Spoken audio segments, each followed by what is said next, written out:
Everyone loves a loudmouth rich kid until the room holds its breath. When Kyle Prescott, the trust fund black belt, cornered me in the executive gym demanding a sparring match, he saw nothing but an old janitor in gray coveralls. He never knew I'd spent 12 years in Delta Force. He never knew his championship belt was a purchase, not an achievement. He challenged me to teach a lesson. The lesson was his. I was the ghost of Prescott Industries. For 3 years, I'd pushed a mop through the executive floor after hours, invisible in my gray coveralls. Kyle Prescott, the 22-year-old heir with a black belt and a trust fund, treated me like furniture. He never knew I'd already read his sealed files, his championship belt purchased to bury an assault complaint, his reputation a lie. To him, I was nobody. But before I emptied trash bins, I had dismantled terror cells across 3 continents. He thought he'd teach the old janitor a lesson. He had no idea the lesson was already waiting for him. My name doesn't matter anymore. For 12 years, in the dust-choked alleys of Fallujah, the mountains of Tora Bora, and the kill houses where we rehearsed the unthinkable, I was a ghost. I served in Delta Force, the unit so black the government still pretends it doesn't exist. We dismantled terror cells, extracted high-value targets, and left behind only silence. I walked away at 38, not because I couldn't handle the fight, but because I was exhausted by the weight of it. The screams, the blood, the hollow eyes of men I'd watched die. I wanted a life small enough to fit inside a mop bucket, so I moved to a quiet suburb, took a job as the night janitor at Prescott Industries, and became invisible. Nobody scrutinizes a man in gray coveralls. That was precisely the idea. Prescott Industries was the kingdom of Harrison Prescott, a self-made titan who'd risen from loading docks to a commercial real estate empire worth $300 million. Harrison was hard, respected, and principled. His son Kyle, however, was the evidence that fortunes can curdle in the second generation. At 22, Kyle Prescott was beautiful, in the way a polished blade is beautiful, sharp, arrogant, and dangerous. He'd never worked a day in his life. Instead, he lived in the company's executive gym, swaggering around in a custom black gi, bragging about his black belt and his flawless record in Brazilian Jiu-Jitsu tournaments. To the sales staff and junior executives, he was the prince, the boss's untouchable son who could snap you like a twig. To me, he was a predator hiding behind a purchased belt and a father's checkbook. Because I don't just mop floors, I research. It's muscle memory deeper than any combat drill. Within my first month, I'd noticed the way secretaries flinched when Kyle walked past, the bruises that occasionally bloomed on his training partners' faces, the hushed conversations that stopped abruptly when anyone approached. I made a few calls to old contacts, pulled records through databases that civilians don't know exist. What I found made my jaw tighten. Kyle Prescott had been expelled from 2 martial arts academies before his 20th birthday. The first was in Scottsdale, Arizona, where he shattered a 16-year-old's collarbone during what was supposed to be light rolling. The second was a prestigious dojo outside Las Vegas, where he deliberately hyperextended a training partner's elbow until the ligament snapped, because the man had tapped too slowly. Both incidents were buried by Harrison Prescott's legal team, smothered beneath non-disclosure agreements and 6-figure settlements. And the gleaming championship belt displayed in the lobby, the one Kyle pointed to whenever he bragged about his undefeated record, it was purchased for $12,000 from a corrupt Brazilian federation that sells black belt certifications to anyone with a credit card. Kyle wasn't a martial artist. He was a wealthy bully who used his father's money to buy a reputation, then used that reputation to legally assault people who couldn't fight back. For 3 years, I watched him strut through the halls, and he never once truly saw me. I was the old man who emptied his trash, wiped the steam from the locker room mirrors, and kept his head down. Sometimes, to entertain the sales team, Kyle would kick a wastebasket out of my hands as I passed, then laugh while I silently picked up the debris. The executives would chuckle nervously, grateful it wasn't them. Nobody ever told him to stop. He was the heir. I was the invisible servant. The reckoning began the week Harrison Prescott announced the quarterly sales summit, 40 of the company's top earning agents would fly in from across the country, gathering at headquarters for 2 days of presentations and team-building exercises. Kyle saw his moment. He wanted to prove to his father and to the entire sales force that he wasn't just a trust fund ornament. He decided he would stage a live sparring demonstration in the executive gym, an event where he'd dismantle a chosen opponent and emerge as the company's warrior king. He needed someone weak, someone unthreatening, someone whose defeat would make him look invincible. I was mopping the corridor outside the sales floor when I heard his voice, loud and theatrical, echoing off the polished granite. I want someone who represents the average schlub off the street. You know, a totally unathletic nobody.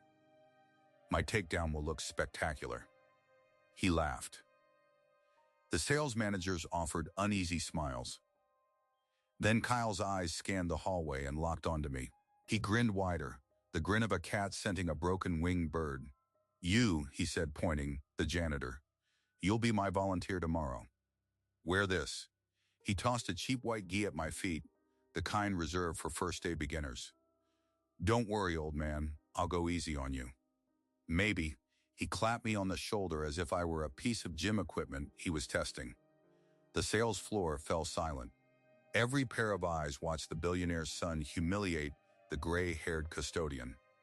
I felt it then, the old familiar heat rising slowly through my chest, the 1,000-yard focus that used to settle over me before a night raid. I looked into Kyle's eyes and saw exactly what he was, a pampered child whose entire identity was a lie. He had challenged the wrong shadow.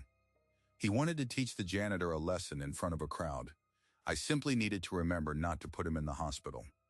The only question left was whether I could hold back enough to keep that much arrogance alive. I picked up the cheap white gi from the floor and folded it neatly over my arm. Kyle was already striding away, laughing with 2 sales directors who looked like they'd just witnessed a car crash in slow motion and decided not to call for help. The corridor emptied quickly. Nobody met my eyes. In the corporate jungle, survival meant aligning with the predator, never the prey. I walked back to the janitorial closet, hung the gi on a hook beside my mop, and sat down on an overturned bucket. My pulse was steady at 58 beats per minute. I knew because I'd counted. That's a habit you never lose. Monitoring your own physiology like a machine before a mission, making sure the adrenaline hasn't hijacked the controls. I closed my eyes and let myself remember the last time I'd felt this particular stillness. It was 12 years ago in a safe house in Mosul. A high-value target was arriving in 6 hours, and we'd lost comms with our overwatch. Every man in that room was staring into the abyss, wondering if we'd see sunrise. I watched them, not the threat. Fear is contagious, but so is calm. I'd learned that from my team sergeant, a man named Reyes who'd been blown up twice and still ran faster than anyone half his age. He'd look at me in those moments and whisper, "Don't think about the fight. Think about the seconds immediately after the fight. You're already there. Just walk through the door." That was the trick. Already be on the other side of the violence before the violence began. I'd walked through 100 doors since then. Tomorrow, I'd walk through one more. I finished my shift, clocked out at midnight, and drove home in silence. My apartment was small, Spartan, the walls deliberately blank. No photographs, no medals, no evidence of the life I'd left behind. The only object that mattered was a small wooden box in the back of my closet, containing a single challenge coin from Operation Neptune's Spear and the folded flag from Reyes's funeral. I opened it, touched the cold metal of the coin, and closed it again. I hadn't opened that box in 3 years. Kyle Prescott had no idea what he'd just awakened. The next morning, I arrived at 6 a.m. Instead of my usual 5, wearing my gray coveralls over a compression shirt and shorts. I triple-wrapped my hands with athletic tape beneath work gloves, not because I planned to strike, but because the knuckles of a 46-year-old man don't forgive bare-knuckle impact the way they used to. The building was already buzzing. Event staff were arranging chairs around the perimeter of the executive gym. Catering tables groaned under platters of salmon canapes and miniature quiches. A banner reading Prescott Industries, Dominate the market hung from the ceiling. Kyle had hijacked the summit agenda. The sparring demonstration was now the marquee event, scheduled for 11 o'clock sharp. I pushed my cleaning cart into the gym to finish my morning rounds. The room was a gleaming temple to Kyle's ego, floor-to-ceiling mirrors, heavy bags suspended from steel beams. A trophy case displaying his purchased championship belt under track lighting. Kyle was already there, shadowboxing in front of the mirror, shirtless, his muscles oiled and glistening. He caught my reflection and grinned. There he is, the man of the hour. Don't worry, old-timer. I've instructed my assistant to have a stretcher on standby.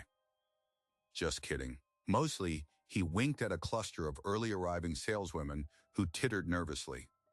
I said nothing, just continued wiping down the mirrors. But then something happened that shifted the equation. An older man entered the gym, Harrison Prescott himself. He was in his late 60s, silver-haired, with the weary, sagging face of a man who'd built an empire and was now watching his heir dismantle it. He didn't look at Kyle. He looked at me. His eyes lingered on the way I moved, on the economy of my motions, on the fact that I had my back to my surroundings while still tracking them perfectly in the mirror's reflection. Harrison Prescott had been a supply sergeant in Vietnam before he made his fortune. He knew what a soldier looked like. He didn't say a word, but a flicker of something, recognition maybe or warning, crossed his face before he turned and walked toward his son. I caught the low murmur of their conversation. Kyle, for God's sake, he's a janitor. Are you really doing this? Kyle's response was loud enough for everyone to hear. Exactly, Dad. He's a nobody. That's the whole point. If there was ever a moment to walk away, it was then. I could have simply left. No one would have stopped me. The coward's exit was wide open, and no part of me would have felt cowardly for taking it. But as I looked at the sales staff filtering in, at their uncomfortable faces and downcast eyes, I saw the real trap. If I left, Kyle would find someone else. He'd find the intern, or the junior accountant, or the shy guy from it. Someone who couldn't defend themselves. Someone who would actually get hurt. I'd spent 12 years protecting innocent people from men exactly like Kyle Prescott.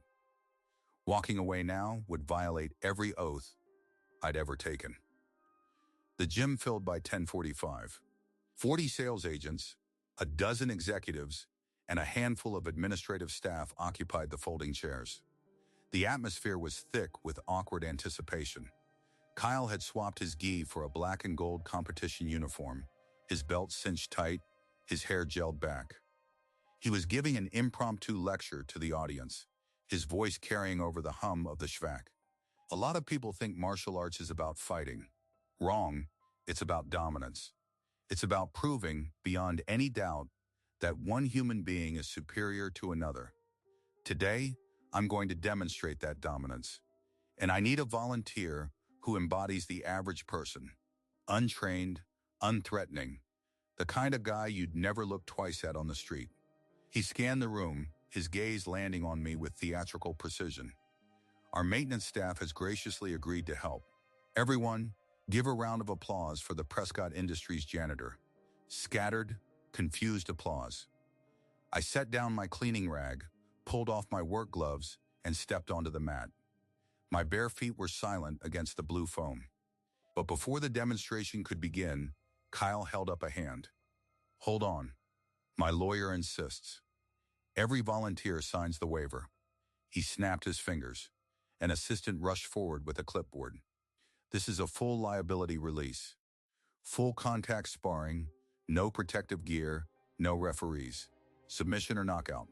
By signing, you agree you cannot sue Prescott Industries, me, or any affiliate for any injury you sustain, up to and including death. He smirked. So don't die, janitor. I could have refused. That was the last off-ramp. I looked at the paper. Then I looked at Harrison Prescott, who was watching from the corner with an expression I couldn't quite read. Something between horror and morbid curiosity. I thought about Reyes. I thought about the men I'd fought beside and the ones who never came home. I thought about every bully I'd ever faced down in high school hallways, in barracks, in combat zones where the bully was armed with a Kalashnikov. This was just another door. I took the pen, scanned every clause with the same attention I'd once given mission briefings, and signed my name. Kyle cracked his knuckles. All right, let's get this over with. Stripped down so everyone can see the kind of physique that comes from a lifetime of mopping floors? He laughed at his own joke. I reached up and unzipped my gray coveralls, letting them fall around my ankles. Then I pulled off my compression shirt. The room went so quiet, you could hear the fluorescent lights buzzing. 40 pairs of eyes locked onto the roadmap of violence, carved into my torso. The thick, functional muscle of someone who'd spent decades carrying 100-pound packs at altitude. The shrapnel scars laddering my ribs. The puckered bullet wound on my left shoulder. The faded black ink of a special operations tattoo visible just beneath my clavicle. I was not a fat janitor. I was a weapon that had been temporarily stored in a broom closet. Kyle's grin didn't just falter. It evaporated. The blood drained from his face as his brain struggled to reconcile the evidence before his eyes. Harrison Prescott straightened in his chair, his mouth pressing into a hard, grim line. Somewhere in the audience, a woman gasped. I rolled my shoulders, feeling the old machinery wake up, and locked eyes with Kyle. "Still want to teach me a lesson?" I asked quietly. Kyle didn't answer. His mouth opened, then closed, like a fish gasping on a dock. The crowd shifted in their seats, a collective unease rippling through the rows. I saw the calculation happening behind his eyes. 40 witnesses, the sales summit, his father watching, his entire identity as the untouchable heir hanging by a thread. If he backed down now, he was done. If he fought and won, he'd be a legend. He chose the math of a bully. He always did. "You think some scars impress me?" Kyle's voice was louder than it needed to be, pitched for the audience. "I've seen gym rats juiced to the gills with bigger muscles than yours. You're still old, you're still slow, and I'm still going to put you on the floor." He bounced on his toes, rolling his neck, falling back on the muscle memory of pre-fight bravado. But the sweat beating on his forehead had nothing to do with the warm-up. It was fear. I recognized it instantly, the sour metallic smell of a man who just realized he's trapped. I didn't raise my hands. I didn't adopt a stance. I just stood there, arms relaxed at my sides, weight balanced evenly on both feet. "Whenever you're ready," I said. Kyle launched forward with a roar that was half battle cry, half scream of desperation. He threw a flurry of strikes. A jab, a cross, a wild right hook. The kind of combination that looks devastating against a heavy bag but telegraphs every intention to someone trained to read micro-expressions. I moved my head in fractions of an inch. His gloved fist cut air where my jaw had been a heartbeat before. To the audience, it must have looked like I was barely moving. That's the secret of high-level close-quarters combat. The smaller your evasions, the more terrifying you become. Kyle's momentum carried him forward. I pivoted on my lead foot and let him stumble past me.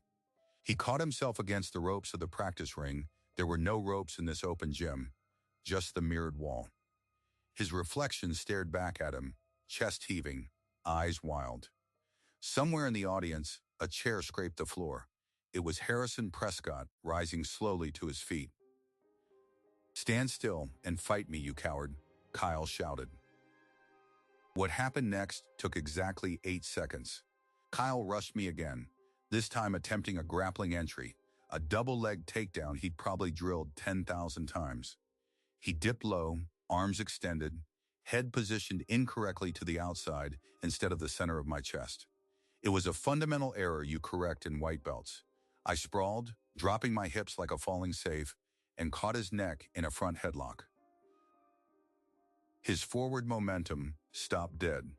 I felt the vertebrae in his cervical spine compress as I applied just enough pressure to send a single, unmistakable message. I could end this right now. I could drive his face into the mat and choke him unconscious in under 4 seconds. But I didn't. Instead, I leaned close to his ear and whispered, so quietly that no one else in the room could hear. "I know about Scottsdale. I know about the Las Vegas dojo. I know the belt in your trophy case cost $12,000 from a fraud in Sao Paulo. I know your father paid $600,000 in settlements to keep you out of jail. Kyle's body went rigid beneath me. He stopped struggling. And I'm not going to hurt you, I continued. I'm going to let the truth do that for me. I released the headlock and stepped back, allowing him to scramble to his feet.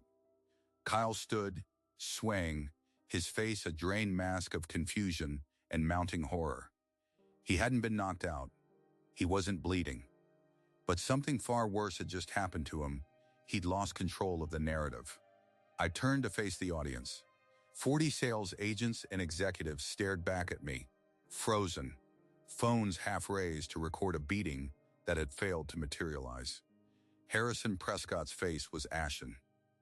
Ladies and gentlemen, I said, my voice carrying cleanly through the silent gym, you were promised a demonstration of dominance. Let me offer you a different kind. I picked up my discarded coveralls, reached into the pocket, and withdrew a manila envelope I'd stashed there that morning. Inside were photocopies of documents I'd assembled over 3 years. The disciplinary records from Kyle's first expulsion in Scottsdale, where he'd shattered a teenager's collarbone during a drill, the sealed complaint from the Las Vegas Academy, with photographs of the victim's surgically reconstructed elbow, a notarized statement from the Brazilian Federation confirming that Kyle's black belt certification was purchased, not earned, and the settlement agreements Harrison Prescott's legal team had buried, totaling $647,000. I'm not a fighter, I said, walking slowly across the mat toward the seated executives. I spent 12 years in the United States Army Special Operations Command, Delta Force. I've dismantled terror cells in places most of you couldn't find on a map. I came to Prescott Industries to disappear, to push a mop and live quietly. But your heir has been using this company's resources, and his father's money, to assault innocent people and hide the evidence. The boy you were about to watch me humiliate has left a trail of broken bones and silenced victims across 3 states. I tossed the envelope onto the lap of the nearest executive, a middle-aged woman named Patricia Wong, the company's chief financial officer. She opened it with trembling hands, eyes scanning the documents. Her face shifted from confusion to shock to undisguised revulsion. Kyle lunged at me from behind. It was a sucker punch, thrown wide and desperate. I didn't turn around. I simply shifted my weight, letting his fist graze my shoulder, then caught his wrist in a one-handed grip that locked his elbow joint into full extension. 1 millimeter more pressure, and the joint would hyperextend. Kyle screamed, not in pain, but in animal panic. He dropped to his knees on the mat. Please, he gasped. Please, don't break my arm. I held him there, suspended on the edge of a very long fall, and looked down at the man who'd kicked wastebaskets from my hands for 3 years. I'm not going to break your arm, I said quietly, so only he could hear. I don't need to. You've already destroyed yourself. Then I released his wrist and stepped away. Kyle collapsed forward onto his hands and knees, sobbing. The sound was shockingly raw in the cavernous gym, the sound of an ego shattering beyond repair. Harrison Prescott had not moved. His face was unreadable, but his knuckles were white where he gripped the back of his chair. Patricia Wong stood up, holding the documents high enough for everyone to see. This is a legally notarized statement from the Confederal Brasileira de Jiu-Jitsu, she announced, her voice shaking. It confirms Kyle Prescott has never been a registered black belt. His certification is fraudulent. Every competition he claims to have won was staged or purchased. Gasps rippled through the room.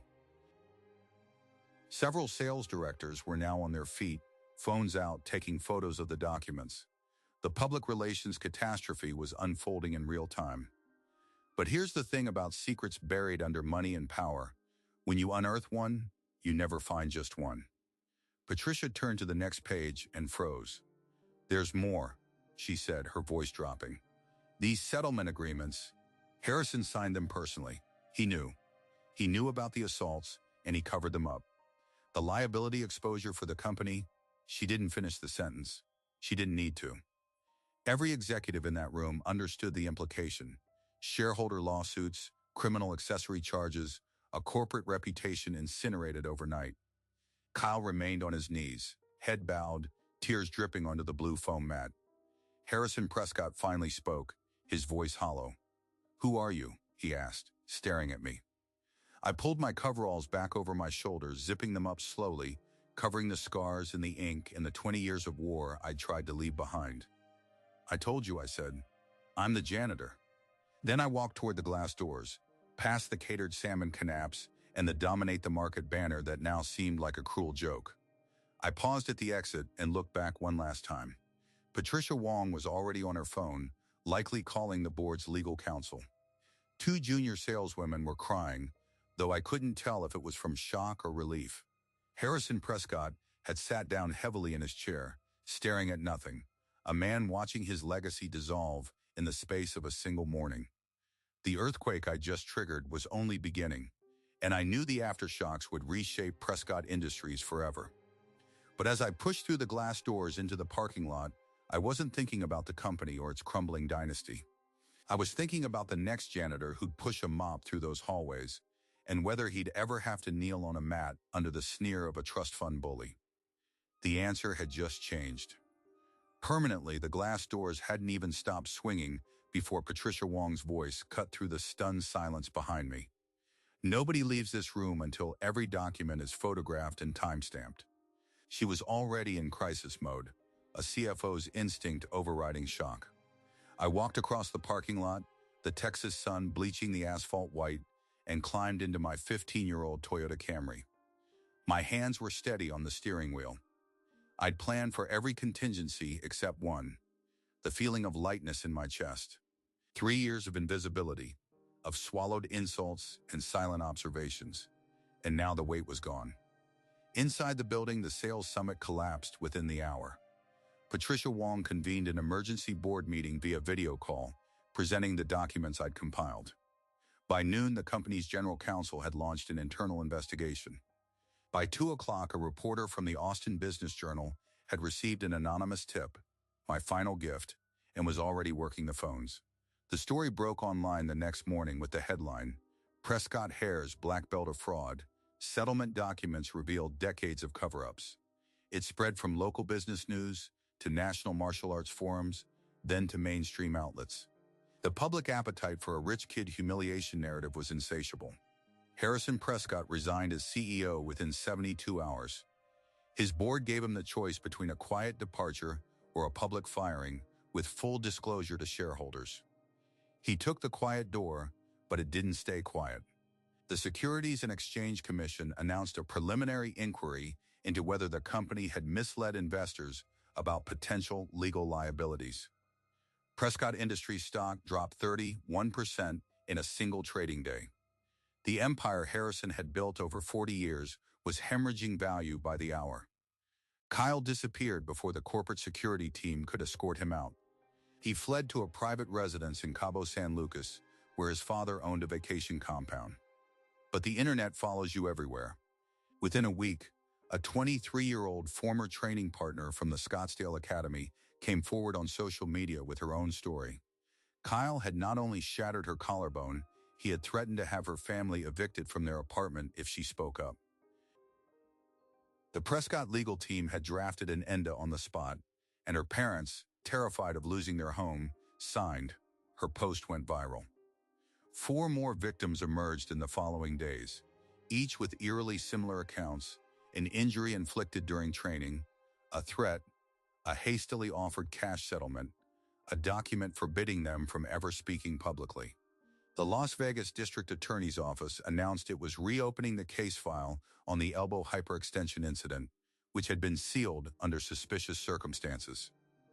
Criminal assault charges were now a live possibility. The Brazilian Jiu-Jitsu Federation released a statement disavowing the organization that had sold Kyle his black belt. But the damage to the sport's credibility was already done. Dozens of legitimate black belts posted videos demonstrating how Kyle's technique, the poorly executed takedown, the flared elbows, the reckless striking, revealed his lack of genuine training. He became a meme, a cautionary tale, the face of everything wrong with money buying respect, it didn't earn. I watched all of this from the sidelines. I didn't grant interviews. I didn't post on social media. I received a single phone call from a detective in Scottsdale asking if I would provide a sworn statement about the documents I'd uncovered. I agreed, gave my testimony via video call, and never heard from them again. My name stayed out of the press. I was still the janitor after all. But the most unexpected moment came 3 weeks later. A letter arrived at my apartment, handwritten on simple stationery, no return address. It was from the mother of the 16-year-old boy whose collarbone Kyle had shattered 6 years earlier. She wrote that her son had never fully recovered. Not physically, he'd healed, but psychologically. He'd dropped out of sports, retreated into video games, stopped trusting adults. After the news broke, he'd come to her with tears in his eyes and said, "Mom, it wasn't my fault." Someone finally proved it wasn't my fault. She enclosed a photograph of the boy, now a young man, standing on a hiking trail, smiling. "Thank you for being invisible long enough to see the truth," she wrote. "My son is coming back to himself." I folded the letter and placed it in the small wooden box next to the challenge coin and the folded flag. Then I closed the lid and sat in silence, watching the evening light fade through the blinds. I thought about Reyes, about the men I'd fought beside, about the promise I'd made to myself when I left the service, that I would never again use violence to solve a problem. I hadn't. I'd used patience, observation, and a mop bucket. I'd walked through the door without throwing a single punch. The bully had destroyed himself, and the truth had done what no amount of force could achieve. It had set a victim free. 2 days later, I submitted my resignation to the Prescott Industries Human Resources Department, which was now being managed by an outside crisis consultant. I cleaned out my locker, returned my gray coveralls, and left the building for the last time. A new janitor was already being vetted. The company would survive, restructured and humbled. But the gym on the executive floor was permanently closed, converted into a quiet break room with comfortable chairs and a coffee machine. No one would ever throw a sucker punch in that building again. And somewhere, a kid who'd spent 6 years blaming himself was standing on a mountain, finally breathing free. That was the mission I'd never expected to run. It turned out to be the most important one of my life. The real violence wasn't in that gym. It was in the years of silence, the victims who signed away their pain under the weight of a rich man's checkbook, the employees who looked away because the bully signed their paychecks, the kid who spent 6 years believing his shattered collarbone was his own fault. I didn't defeat Kyle Prescott with a punch. I defeated him with the truth that had been sitting in plain sight, waiting for someone with nothing to lose to pick it up and carry it into the light. That's the thing about the quiet ones, the invisible ones. The people you pass every day without a second glance. You never know who used to clear rooms in the dark, who spent a decade learning the difference between a threat and a loud noise, who chose to fade into the background not out of weakness, but out of a profound exhaustion with violence. And you never know what they're watching. Bullies count on silence. They build their kingdoms on the assumption that the people they step on will stay stepped on. But silence isn't the same as absence, and a mop bucket can hide a warrior. Maybe you've seen this in your own life. Maybe you were the kid in the bleachers, the coworker in the hallway, the one who didn't speak up and still carries that weight. Or maybe you were the one who finally did speak, and the whole house of cards came tumbling down. If you've ever witnessed arrogance backfire this spectacularly, tell us your story in the comments below. This world is full of hidden aces and quiet reckonings, and we want to hear yours.